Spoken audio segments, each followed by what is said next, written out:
The problem with Africa is that those who have ideas have no power, and those with power have no idea. So true, my people, so true.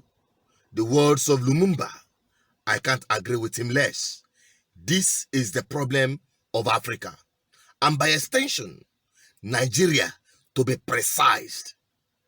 Now, in a situation where you have a man with ideas, and the same man occupies political position to enforce his ideas, you will still see my African people throw tantrums at him, calling for his head. This is the situation the Rivers State Governor, Nyesom Wike, had found himself today. Since the demolition of the 2 hotels in Rivers State that violated the lockdown executive orders to contain coronavirus in his state, many people have called for his head, including those that support him. But before you do, I want you to take a look at this interview on AIT he granted to explain himself further. I'll be right back. Governor Nyesom Wike, good to have you join us, and welcome to the AIT News Hour. Thank you very much. Let me go straight to the report that you just saw, where we have some members, some residents of your state who have condemned the demolition of hotels in the state. Reactions, we have seen reactions everywhere. Some are not very happy with you about that. So please tell us, after this nationwide condemnation, those, even some from your support base, do not seem to be in support of that action. Do you regret the decision you made to demolish these hotels? Well, with all due respect, I do not regret the decision we took at the Security Council that we're going to demolish the hotels. Now, you know, in Nigeria, so many people jump into issues without knowing the facts or having the facts at the background. We always act on sentiments, we always act on the emotions. Of course, I understand that. Take, for example, when we signed the kidnappers law that we said, look, if anybody, any kidnapper who owns a building, and we find out that that building belongs to a kidnapper, the government was going to destroy such buildings, we didn't see any of such reaction. We're talking about life and death. And what happened in this case? It's unfortunate. I just watched the video. And I hope you are also going to show the video of those that were named. We are talking about protecting lives and property. It's not in my place. I can't be a happy man that I want people to be unemployed. I can't be a happy man that people's property are destroyed. But I'm talking about life. You cannot take people's life simply because you do not want to obey the order. Now, this COVID-19, we have tried as a state. Now look, see what is happening in other states.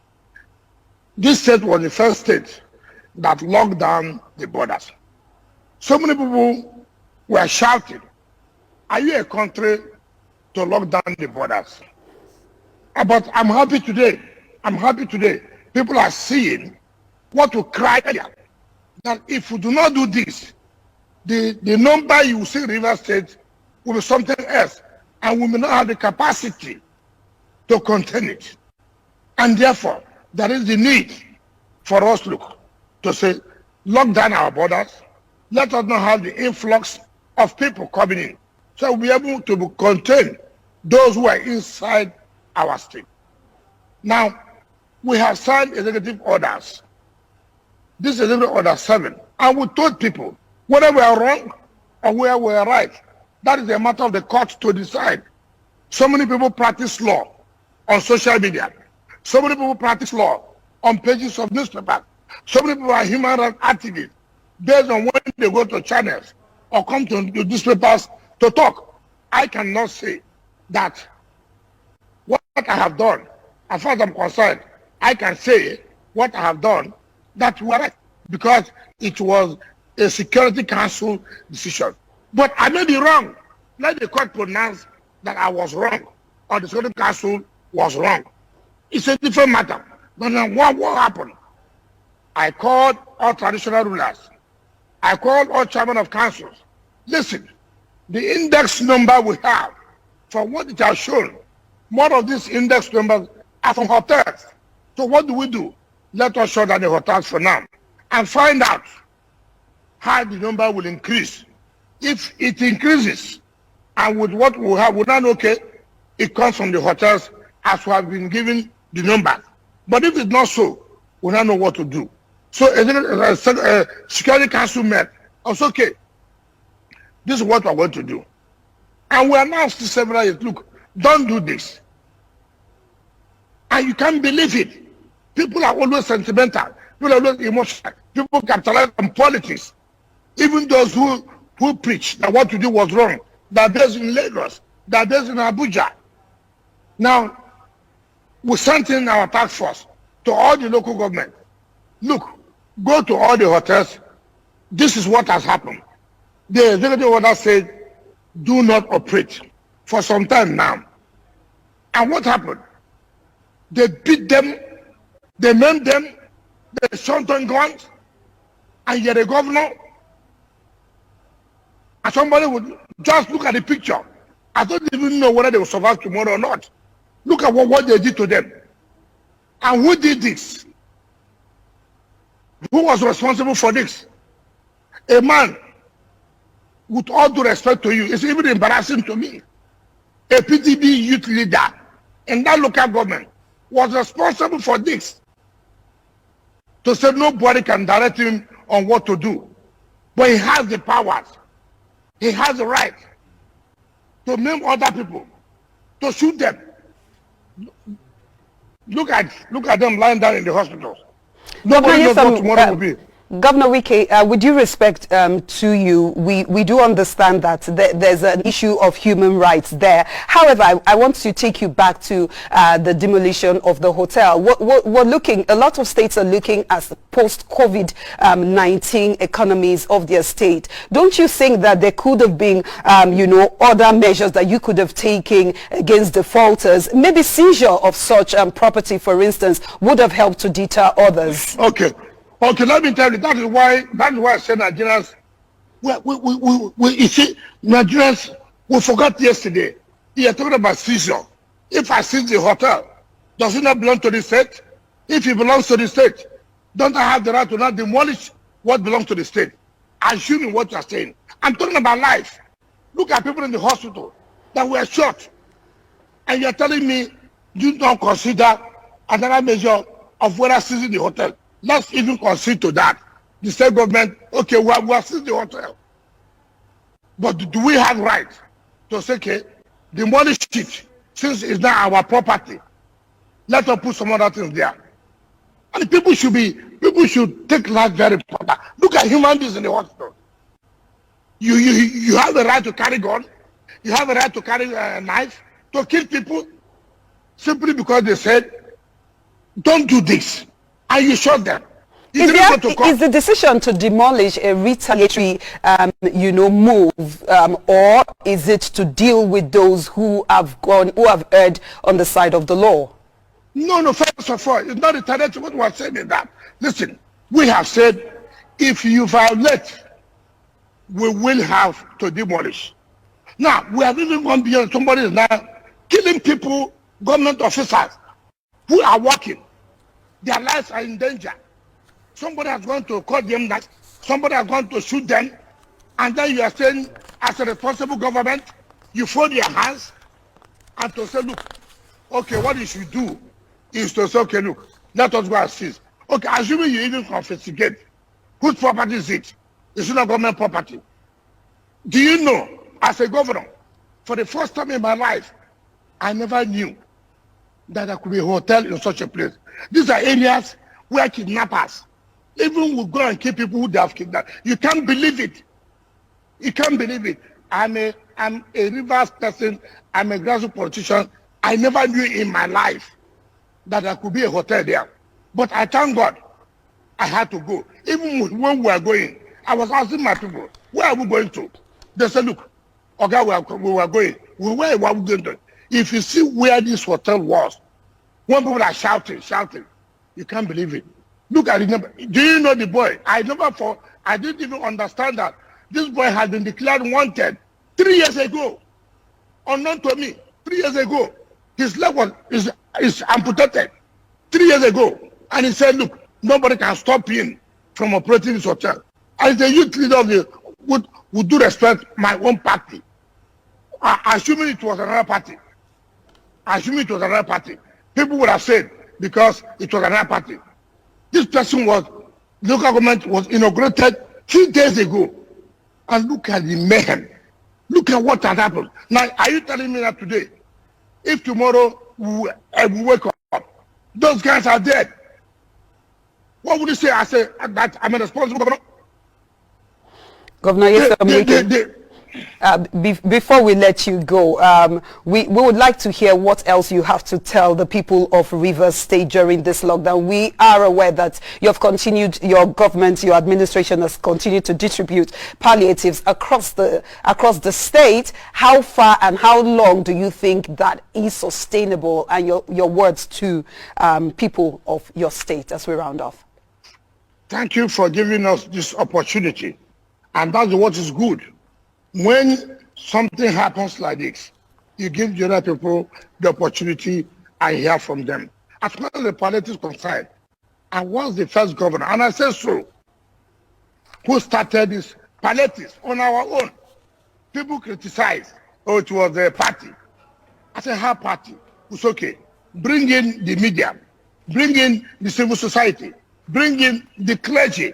Let them be party to this palliative. And I can tell you today, in all the local government areas, people are happy of what we have done. We are not saying that what we are giving is enough to solve the problem of poverty. No, that's not the truth. If you like, give people food every day. That cannot solve the problem of poverty. But that would be able to cushion the effect of the suffering. And that's what we are saying. And we are saying that, look, for us, I have told the traditional rulers, the president of America, the United States, he's releasing $3 billion, telling all the farmers, whatever they produce can no longer be exported, that the American government will buy them off. We have also said to all the farmers in Rivers State, all the produce will buy them off. First of all, having bought them off, that has helped you not to lose anything, but then we also take it and feed people. All right, Governor. Our prayer is that, look, God will help us. God will help us to see that we come out of this COVID-19. Like him or hate him, Wike have demonstrated leadership. To be honest with you, some people may not, agree with me on this, but this is true. Some people have on the ground of unemployment, taking a harsh decision on this simple, small violation that he could have taken other decisions than demolishing the hotels or the investment. They call it investment, and people are now losing their jobs. When you're talking about loss of jobs, you never considered loss of life, which is more important. And I don't want to, here on this platform, I'm not apologetic. I am here to give it to you raw. I don't care where it's coming from. I'm not even a fan of Wike, but he took the right decision. Okay, why didn't you call for the head of El-Rufai when he was busy demolishing everything on his part in Abuja to execute or to implement the Abuja master plan? And most of the victims are my people. Today, that the same people are now calling for the head of Wike simply because he took a decision. Now you've heard it from him. I don't want to make this video to take too long so that you'll be able to share it and allow other people to watch as well, so that Africans will begin to reason. You cannot have development in a chaotic situation. You cannot have development where people cannot obey simple rules,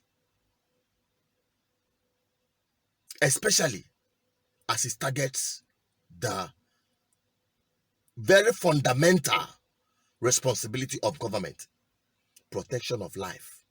then property. But when you want government to protect property in exchange for life, then there is something fundamentally wrong. Nigerians, we just have to live above sentiment. He said it. How I wish that the person happened to be an APC member. By now, all hell must have, you know how it goes. So my people, let us leave that man alone.